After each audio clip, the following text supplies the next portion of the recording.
up, YouTube? Brian here. I'm bringing you this vlog today because I just got online and I discovered that I've hit 50 subscribers. Oh yeah. So I'm real excited about that, very happy. I want to say thanks to all you people who have subscribed to me lately and shown me support. Really appreciate that. As part of this video, I just want to talk about my history in the hobby. I'm actually pretty new to the hobby, so thought I'd do a little retrospective, talk about how I got into this, how long I've been in it, and all that. So I started fish keeping when I moved into this apartment in January of 2016, so I haven't even been doing it for a year yet. And I didn't even want to get into this, actually. It just happened. When I moved in here, the landlord had a little tiny tank, like a 3.5 gallon micro tank, set up in the bedroom upstairs, and it had about an inch of water in the bottom with two little guppies, a male and a female, swimming around in it. No filter, no food, nothing. And I was just like, what? Like, why do you have these fish like this? And he just said he didn't care about them and he didn't want them. So I was like, alright, well, I didn't know anything about fish. I didn't know what species they were. I'd never kept fish before. I'm not one of those people who had goldfish when they were a kid or tanks when they were a kid. So I just put more water in the tank and they seemed to do okay. And then after having them for a little while, I was like, well, this is pretty cool and I should get some food for them. I don't want them to die. So I went to the fish market and I saw all the kinds of fish that are available.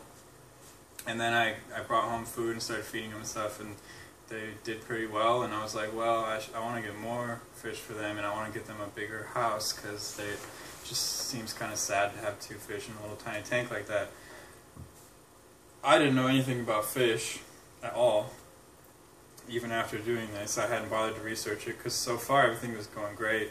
I didn't have any reason to think I was doing something wrong, and the Chinese fish sellers don't try to educate you at all. So I went out and bought the tank that you guys have seen, my 43 liter, which is like, I think 13 gallons basically. And that's the tank that's next to my 45 up in the bedroom now, which if you've been watching my videos, you've seen. And I went back to the market, I moved the two guppies into there, I bought a bunch more guppies, I bought mollies, platies, angelfish, red-tailed sharks, a fancy goldfish, like way too many fish because I had no idea, you know, and put them all in this 13-gallon tank. Of course, that was horrible. I mean, the crap hit the fan pretty much immediately. I started having fish dying. I was like, whoa, what's going on? Because when you go to the Chinese fish markets, you see these tanks completely overstocked with, you know, hundreds of fish in them or whatever. And it looks cool. And I saw that and thought, oh, that's so cool. I want to do something like that, where when you look at my tank, you just see fish everywhere. It's just totally full of fish.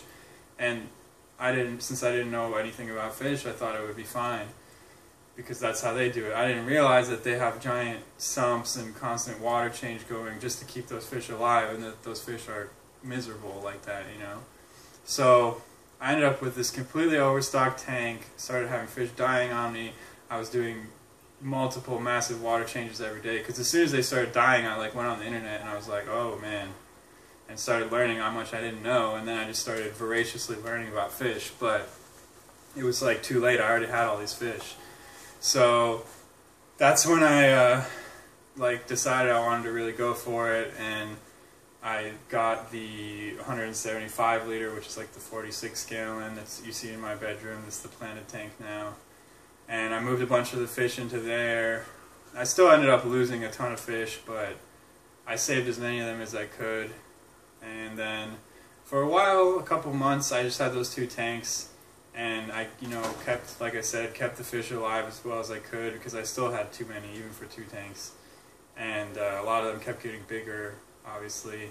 So I had to get rid of some of them over time as they got bigger and got aggressive, and a lot of them died, unfortunately.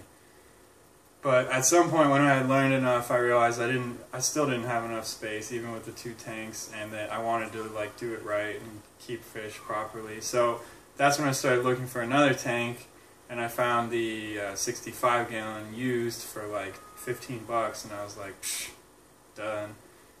Bought that, got it delivered to my house that day, and the main reason I got it was at that point I had like a 6-inch long rainbow shark, and it was the, you know, like big survivor of my rainbow sharks. I had 5 of them originally, and this one I just dominated and gotten huge, and it was super aggressive, and I couldn't keep it with anything, and even in the 45. You know, the 45 is too small for a rainbow shark anyway, especially one that size. So I got the 65, I put it in there, and I was like, I don't want this tank with 1 fish in it, that's lame. So I started researching what I could keep in it, and I learned about discus, and I realized that I have a unique opportunity living here in China to keep discus because they're cheap, very cheap here compared to the West. So I was able to get my 6 discus for 390 RMB. I don't know exactly how much that is off the top of my head. I think it's like between $60 and $80. Point is, very cheap. So I was like reading, oh, it's so difficult, they're the king of the aquarium, they're gonna die, you gotta do this, that, and the other, and I was like, BS, I can do it, I can do whatever I want. So I went and got the discus, brought them home. That was my 3rd tank. So the first one, like I said, 43 liter. The second one was that 45 Planet. I forgot to mention, I dirted the 2nd tank I ever did. That was the 45. And I messed it up, and that's why it still has problems today with algae, because I used way too much dirt. But I wanted to just dive right into this hobby and start doing the difficult stuff. So my first tank was just a nothing. Second tank was a dirted Planet tank, low tech. And then the 3rd tank was the 65 discus. Got my 6 discus. And that's basically when I started making videos, and you can go back and watch my old videos if you want to see how that whole thing progressed. Then at some point recently, probably a month or 2 ago now, I decided I wanted to expand my guppy keeping operation and convince my wife to let me get even more tanks, which is what you see behind me, these 2 tanks here. So at this point I've got 5 tanks. A 246 liter, that's the discus tank.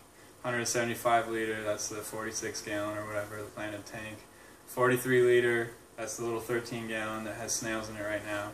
These are both 63 liters, which is like 15 gallons, 16 gallons. So the males are in that one, the females are in that one. And I got these because I want to breed guppies and I needed more room. But at this point, with 5 tanks, I live in an apartment, and I do have a pretty nice apartment, but even so, there's limited space, and we have a lot of stuff for the kid and everything else. So I literally don't have any more room for tanks in my house at this point. So I'm stuck with what I have now, even though if my wife would let me, and you know, I would just surround myself with tanks and live in like the cracks in between them. But I'm weird like that. So this video is getting very long, but that is my history in fish keeping. I just dove in head first. Don't listen to all the people on the internet. You can't keep rams, you can't keep discus, you can't keep this, that, or the other. BS. Just learn the requirements of a fish. If you want to keep it and you can afford it and you have the time to do the work, get it. Do it. It's not that hard. As long as you meet the fish's requirements, you're willing to put in the time to do water changes and really understand what you're getting into, you can keep pretty much any fish, I feel like, at this point. So that's the history of my fish keeping. Sorry for rambling on so long. Thank you again for all my subscribers. If you're still with me at this point, this is the exciting part. I'm actually probably going to cut this off right here, but I'm going to work on another video within the next day or two to drop, not necessarily a contest, but like a push for subscribers, and there will be a reward of sorts, and I want to see if I can hit 75 subscribers in the next week. So thank you everyone for subscribing. In that next video I'm going to do some shout outs, I think, because some people have shouted out to me. I got to get them back, of course. And also, I wanted to try to highlight people who have less subscribers than me. I watch a lot of fish channels, but most of them are like bigger than me, so I feel like me shouting out to them doesn't really do much, because whoever watches me probably already watches them. But I do want to try to find some people who have less subscribers than me, whose channels I like, and kind of promote them, and also give back people who have shouted out for me.